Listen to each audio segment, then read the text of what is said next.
Hey, we're here. We're back on the Marketer of the Day podcast, and we're interviewing me, but I don't want to just interview myself. So we have Mr. Mitchell Levy here to talk to me about podcasting, about to have some fun. So, Mr. Mitchell, glad to see you. Robert, thanks for asking me to be the person who gets to interview you on your show. I'm truly honored. It's a role reversal. It's a roller coaster. All right, so listen, let me read your bio, and I love this. It's Robert Plank helps thought leaders use casting to build trust and grow their business by interviewing referral partners and prospects. Through his Done For You podcasting service, he removes the tech barrier so clients can focus on deepening relationships and turning conversations into lasting connections and opportunities.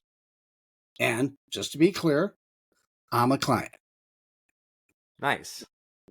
Nicely done, Robert. Tell me, this is an interesting thing because you call it a Done For You podcasting service, but some of it really is a done with you. How do you define that? Well, the done for you part is all the aspects of it that you don't want to do. And you probably know some people that have started podcasts, Mr. Mitchell, and so have I. And you always hear how it starts off fun, but it doesn't last that way because it starts off like, great, I've got this gear. It's exciting. I click the record button. It's exciting. But then when you're having to add music, add editing, write show notes for episode 9, 10, 11, 12, then it's not fun anymore. And you're doing all kinds of context switching. And sometimes you're thinking, sometimes you're recording, sometimes you're interviewing, sometimes you're editing. And there's no room to grow. There's no room to say, hey, well, maybe my show should be talking about this subject, talk about this kind of guest, post on that sort of social platform. You run out of space in time-wise, mental-wise. And that's why me and my team needs to run your podcast. That way you just give us your recordings. You say, I did some of these Zoom, StreamYard, Riverside recordings. I interviewed some amazing guests. I had some fun. We had some laughs. Me and my team creates the reels and the graphics and the titles. And so that way you can focus on what you do best and what's fun for you, which is having these quality conversations. Awesome. Now, Robert, I'm a big picture strategy guy. I need to see a picture, but you could paint us a picture. Tell me the roadmap of like what's the entire aspect? Like what's the end goal of doing a podcast? And then what are the steps? Like what are the steps that me as a podcast host, what do I need to do and what do you do? And walk me through that process. The end goal is that you have clients and referral partners. You have all these people that you are associated with, run in the same circles with. And when you make a post, it's not about you, it's about the people that you're helping out. They share it with their network, they like, they comment. You basically have all this content that it gets you more than 0 likes, more than 0 comments. And you have this content that builds relationships. So that way, if you meet someone, I mean, think about how many hundreds of people you meet on social media every week, but now you're building a real connection of someone that can either buy from you, you buy from them, they refer you somewhere else. And the roadmap is you meet someone or you talk with your existing circle and you say, hey, let's get together on a podcast. Let's talk. Let me interview you about what makes you stand out, but what excites you about the value you can provide to others. You do what's called a pre-call to get a vibe check to figure out, are they someone that I want to have? Do they want to have me and vice versa? Then you hop onto a recording room, and we all know Zoom these days. And it's like what you and I are on right now, where there's 2 people on screens and it's almost like you're in person and you introduce them with their bio and you have a back and forth chat just about what they know in and out, about where they've struggled, about where they've succeeded, about what needs more attention in the marketplace, leading to some next steps, leading to where someone can find out more about them. And now you two have created something special and unexpected that it's way better than just one or both one of you just recording a video. You have this back and forth conversation, unexpected things come out of it. And then afterwards, you're someone who is one of the very select few who has helped them out to spread their message more. You're someone who they've dedicated time with. You're on video with them. You have unlimited excuses to promote them again or talk to them again because you're doing all kinds of little tidbits for months or years to come to get their message out even more. So then there's someone that is warmed up and you have rapport and you have some trust already to have those future conversations about, does it make sense to work together or be each other's referral partners? And so this podcasting idea, it's a way to get in front of the people that you need to be speaking with and warm them up to you and vice versa. So that way you have all these really solid friendships that are leading to other business opportunities for you. So I have to say, I'm a DIY type of guy. Now, when I work with my clients, it's all done with you, but I'm somebody I need to learn it myself. So I was doing all the stuff that Robert's doing for me myself. And I have to tell you, even having the best resources, I was spending the same amount with my resources as I now spend with Robert, and Robert gives me more stuff. So what's interesting is I want to talk about what is the most important thing you're doing. It's touch points with your prospects. It's touch points with your referral partners. And I counted so many of them. You have a conversation, right? That's one touch point. You actually do a pre-interview. That's another touch point. You send a thank you for the pre-interview and hey, let's book a real conversation, the podcast. That's another touch point. You do the podcast, another touch point. You then send them the assets from the podcast, and if you want, you could do a post interview. Oh That's a yeah. lot of times where people get to trust, know, and like you. Oh yeah, and I mean, if you really were dedicated, you could do something every month, right? You make a LinkedIn post or like a long form LinkedIn newsletter based on your transcript. You send them a little thank you card in the mail. I've printed out like I've gone to like the web page where the episode's live and just printed out just that front page where there's like their picture and the episode title, and send a thing in the mail saying like, hey, remember the good times we had? And just in the spirit of getting that next conversation figured out. And you know, it seems to be a hot topic these days, Mitchell, of don't be a desperate salesperson. Of like, there's definitely a right amountness of saying, well, you need to have these conversations and you need to have enough of them and you need to say the right things, but you can't be just like hoping this next one will work out. If someone is not quite right for you or not quite yet, then you have someone else who can just help to bring your business forward. So there's definitely something to the deliberateness of having like a consistent schedule somewhat, so that way you're not just desperate on the next call to land some client. And if you don't use podcasting, it's very hit or miss how you do that, right? It's like, well, do I attend networking events? So it's like with podcasting, you can kind of keep the train of new hot leads that you're warming up coming in consistently. Now, what I'd like you to talk about, so this service, from what I gather, it works really well if you already have an existing podcast, because you actually recognize what a pain in the butt it is to do all the back end stuff. You know, Yeah. posting everywhere, doing the social media posts, creating the reels, making sure all that's available. Okay, got that. Yeah. And you're got a really amazing price for that. Now, here's the interesting part. If there's an existing podcast, they have so many different tools and techniques. And what I like about what you guys do is you're actually flexible around whoever comes in the door. Talk a little bit about that. Everyone's different. Everyone has favorite social networks they like to post on. Like you and me are LinkedIn guys, right? And what's great about everyone that has their own favorite network, I feel like if I look at any sort of marketer, they're on like 68 platforms and they probably manually post on like one or two. So if there's like if LinkedIn's your playground, then you can keep posting there and doing what you're doing, but we can also jump in. And so that way now you're like LinkedIn on steroids. But then if you're someone that says, you know, Instagram, I don't really get it. Like, I know that people have these huge followings, but it just hurts my brain to log in and scroll through that app. So now we're there for you as well, where otherwise you wouldn't be. And so now you name whatever social media platform. And when someone looks at it, your last post wasn't 8 months ago. Your last post was 8 hours ago. And what's a great advantage to already having a podcast is we can almost always look back at your old episodes and beef up the SEO. We can say, hey, you know, you have these titles can be a little better updated. The show notes right now, they're just like 2 paragraphs. We can make it all these bullet points and timestamps. And then if you're posting and you know, Facebook, LinkedIn, X, you name it, we can go back and repost those old episodes. Or if there's some new frontier where You're not posting on threads yet. We can start posting there. So it's like no matter what your situation, there's always more that can be done. There's always more legwork that can be done to do it right. And a lot of people think incorrectly that doing it right is, oh, I have to have good lighting, I have to have good cameras. Well, that's one part of it. But what's way more important is the promotion, the publicity of getting the word out about what you've created. By the way, thank you for the idea. I'm not posting on threads yet, so I'm going to ask your team to do that. Yeah, and that's how that works. You just say, hey, I thought this idea, and it's done because everyone's situation is different.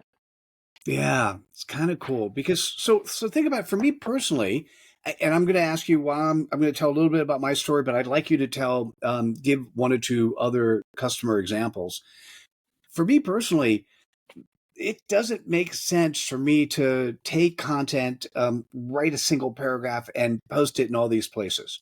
I mean, Right. that my time can be used in so many better ways. What my time is best used at is personal relationships. It's reaching out. It's talking to people. It's having conversations. It's really learning what's important to them. And so the mechanics that need to get done, I could pay my team to do it, but I'd rather pay a team that is doing it for a bunch of others and knows how to do it and has the right processes and right procedures and right workflows in place. That's what you guys do. So that's the benefit for me, are the hours that you save and the things that you're doing that I didn't even think of doing that you guys are doing. Yeah. And there's definitely a few phases in the control freak aspect of it, where like you see how it's done. And like, I hate all this. I don't want it to be any this way, and do it this and this way. And they kind of do it that way, and you end up kind of saying like, well, you do the adjusting, and then it gets to the point where you say, well, cool. Like, just keep. I'm so exhausted just from like looking at how it's done. Like, it's working for me now. My attention is focused elsewhere, and when if you're doing it all yourself, or you're so rigid in the way that it should be done, like you don't get onto you only get on step like one or two. You don't get step like five or six where you're just like, cool, that it's all posting, it's rocking. And actually I log into my LinkedIn sometimes just to scroll through and like see what I'm saying and see what I learn things by being like, oh, I forgot about this or that clip with Mitchell. So there's definitely a lot of ups and downs towards getting it done the way that you want it until it becomes on autopilot. And so you asked about different people that use the service, and like there's one guy in particular where he's a magician. He teaches this thing called neuro-linguistic programming, and he's been doing it for decades. And he told me he has 15 years worth of all these seminars, conferences he's run, and they've never seen the light of day. And he sometimes says, I want to do like 3 hour long streams. I want to do the reels. And so we're getting it put out in all these different sizes, because sometimes you like, even when you log in on YouTube and you consume the content, sometimes you want to see a 30-minute, a 10-minute. And so there's, even though AI is getting there, but it's not quite to the point where you can just give it 15 years worth of videos and it all kind of picks and chooses and it makes sense and figures out the captions and all that. So I think anyone who's serious in business, they have a little bit of a content library, not always a huge amount, but they've got videos, they've got things they have said that we can go there and put out and make better. And there's another guy I know who he's big in real estate investing, and he's got all these friends because like real estate's kind of like a social arena to play in. And he's got all these buddies in different aspects of real estate in different like geographical areas so they don't compete. And it's his way of staying on these other people's radars. And so there's people that he wants to do these big deals with a few times a year, or see him in conferences, or kind of work up the ladder and be able to be on a panel or a speaker at some kind of conference. So you sort of stay on these people's radar, because he had him on his show 2 years ago. And if it was just him handling the production, he wouldn't even be able to think about something from 2 years ago, right? Too busy playing catch up with the current stuff. But me and my team can keep on iterating. And this real estate guy in particular, we put a book together for him. We made a compilation book and said like, hey, here are these 12 other people he interviewed. And we kind of played around with it and rearranged and said, hey, this person talks about like flipping a house. This one talks about apartments. And so we kind of made it all work together and put it in a book. And so there's all these ways that you can use podcasting just to get on the radar with your allies and be associated with people. And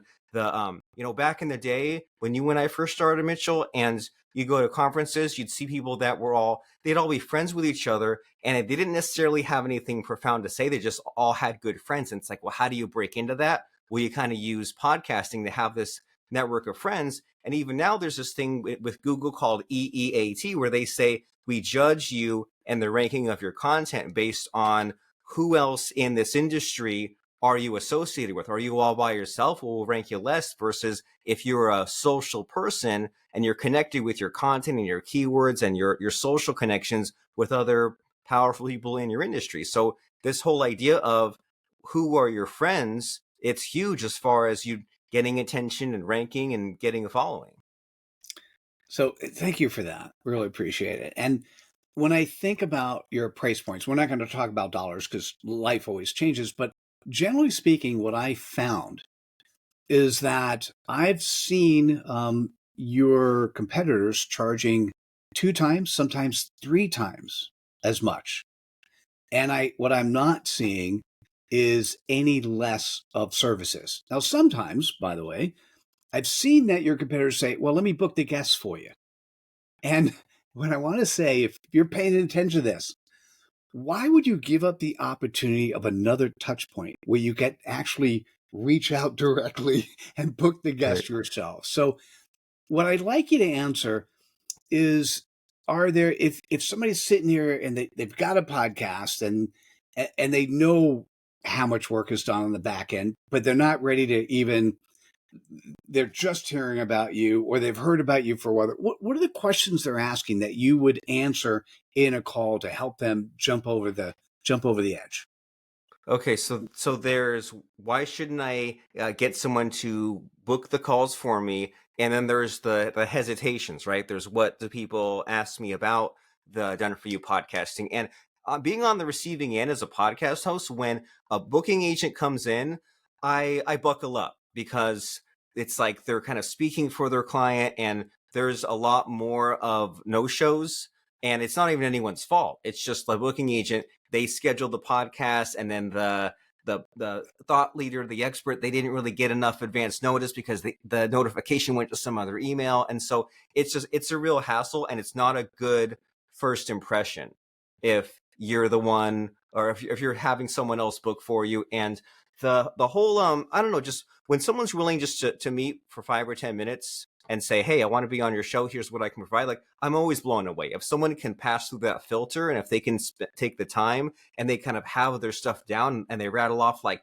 hey, like, here's what I'm working on, here's some ideas, here's how I can help. I'm like, I get excited ahead of time for this appointment that's on the calendar, versus, oh no, I have 3 things on the calendar today, I'm really dreading all of them. Like, I think about, oh, I had such a fun time talking to this person a week ago, now we can rock and roll. And so when people are talking to me about this podcast service, they're, like we said, there's, everyone's situation is different, which is why I like to do the flat rate. And I'm just like, as many podcasts as you have, as many episodes as you do, if you do twice a month, weekly, daily, just give them to me and we'll get to work and do it.